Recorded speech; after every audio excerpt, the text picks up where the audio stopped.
Party की राष्ट्रीय leader बहन कुमारी मायावती जी हैं,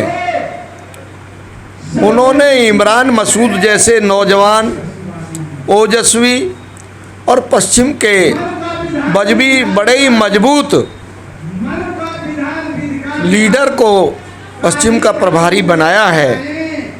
ये उनकी बहुत अच्छी और दूरगामी सोच का परिचय है। उनके चेहरे की आभा, क्योंकि राजनीति में व्यक्तित्व बहुत पूर्ण महत्व रखता है। उनका जो पारिवारिक पृष्ठभूमि है, जो उनके परिवार के पुराने राजनीतिक लोग रहे हैं, उनके बीच में उनकी सोच, बहुजन की सोच और देश के जो बाबा साहब द्वारा जो संविधान बहुमूल्य दिया है, जिस पे बहन कुमारी मायावती बड़ी गंभीरता से चिंतन मनन करके इस देश के अंदर, जैसे बाबा साहब ने काफ़ी विकृतियां झेल करके अपने आप को संयम में रखते हुए इस देश की व्यवस्था पे कामयाबी पाई थी, उसी तरह बहन कुमारी मायावती आज भारत के अंदर बाबा साहब के और महान पुरुषों के जीवन पे जो कार्य कर रही हैं, रचनात्मक कार्य कर रही हैं, भले ही वो बोल नहीं रही हैं, वो आयरन लेडी हैं। उनके विचारों का किसी को सोच की जानकारी नहीं है।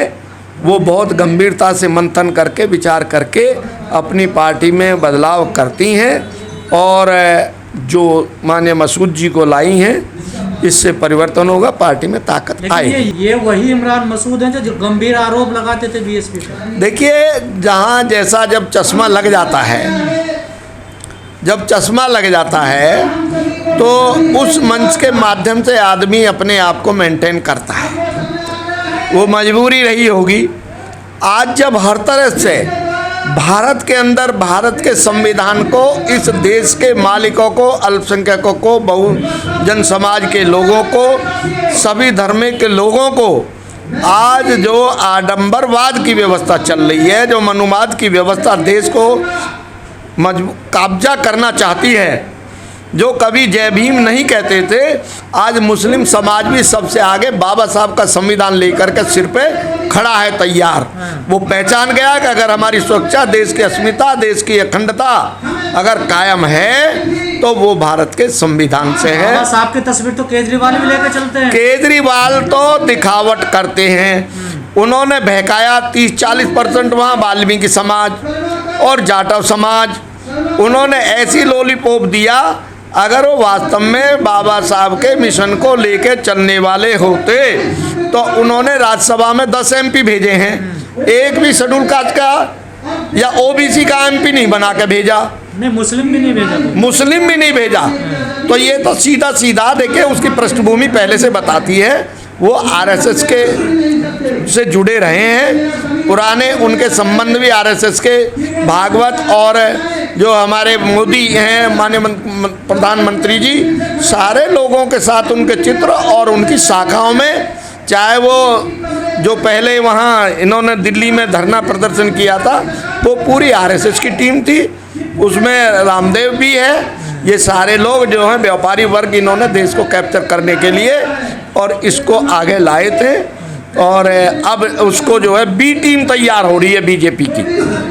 ये B टीम तैयार हो रही है जो केजरीवाल है। इसकी मानसिकता दलितों, अल्पसंख्यकों के बिल्कुल भी पक्ष में नहीं है। सर, इमरान मसूद के पार्टी में आने से क्या कोई परिवर्तन होगा पश्चिम उत्तर प्रदेश? पश्चिम उत्तर में ताकत आएगी। इमरान मसूद के आने पर सही कार्यकर्ता को मौका मिलेगा।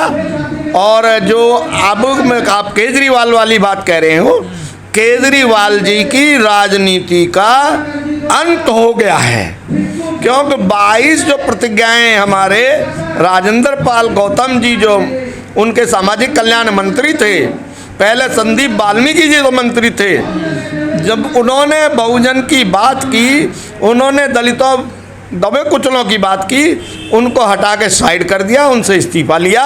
इसलिए जनता जान चुकी है इस बार धराशायी हो जाएंगे और केजरीवाल जैसे पैदा हुए ऐसे गधे की सींग की तरह इस चुनाव में चले जाएंगे। केजरीवाल ने इस्तीफा थोड़ा ही लिया, वो तो राजेंद्र पाल को देखिए, राजेंद्र पाल को बोला गया है इस्तीफा के लिए। कोई आदमी लाल बत्ती की गाड़ी छोड़ना नहीं चाहता।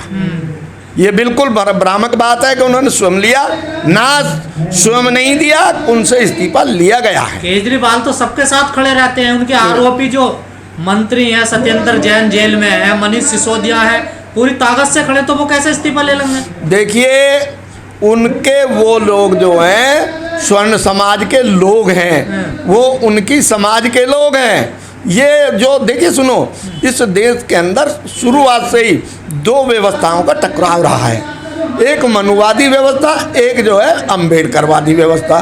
जब बाबा साहब ने अम्बेडकरवादी व्यवस्था जो भारत के संविधान की व्याख्या करती है, जिसमें भारत के संविधान की एकता और समानता समरसता पैदा करती है, उसकी बात जो की है राजेंद्र पाल जी ने, इसलिए उनको हटाया गया।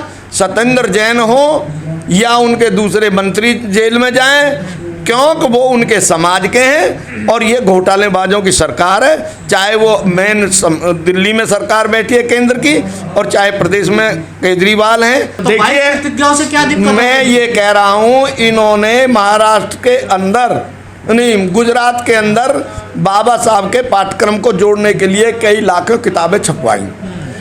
उस किताब में बाबा साहब की ये 22 प्रतिज्ञाएं जब पढ़ी इन्होंने, देखी आरएसएस के लोगों ने, तो वो किताब अब इनके गले की हड्डी बननी है कि इतनी बहुतादाद में जो किताबें छपी हैं, ना तो उनको आग लगा सकते, ना कहीं बहा सकते, क्योंकि आपकी भी नज़र लग रही है जहाँ ये ऐसा करेंगे तभी। अब इनको वो किताबें इनके गले की हड्डी बननी है कि ये तो 22 प्रतिज्ञाएं बाबा साहब की इसमें लिखी है, हम इनको कॉलेज के बच्चों स्टूडेंट के बीच में कैसे ले जाएं?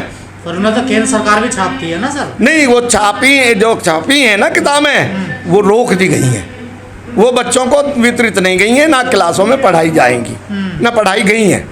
लेकिन आरएसएस को चिंता हो रही है कि हिंदू लोग जो हैं वो कम हो रहे हैं देश में। देखिए, आरएसएस तो ये तो बाहर के लोग हैं। आरएसएस का कोई अपना जो रचनात्मक, जो इनको हाथ लग गई है, जो इनको धोखे से, चाहे तो इन 2 करोड़ नौकरियों का प्रलोभन दिया हो, चाहे 15 लाख का दिया हो, चाहे स्मार्ट सिटी का दिया हो, मैं देश नहीं बिकने दूंगा। इस देश का प्रधानमंत्री का व्याख्यान आज भी आता है, मगर पूरे देश के संसाधन बेच दिए, शिक्षाएं समाप्त कर दी गई हैं। और जैसे कि अभी बंते जी ने कहा था कि हरियाणा में ये किया गया है कि प्राइवेट स्कूल में अगर कोई बच्चा पढ़ेगा तो उसको 500 रुपये फीस देनी पड़ेगी, और सरकारी स्कूल में कोई पढ़ेगा तो उसे 1100 रुपये की वजीफ़ा मिलेगा। प्राइवेट स्कूल चलेंगे, सरकारी स्कूलों में बच्चे यूँ नहीं जाएंगे कि लोगों को वजीफ़ा मिलेगा, वो वहाँ पढ़ेंगे।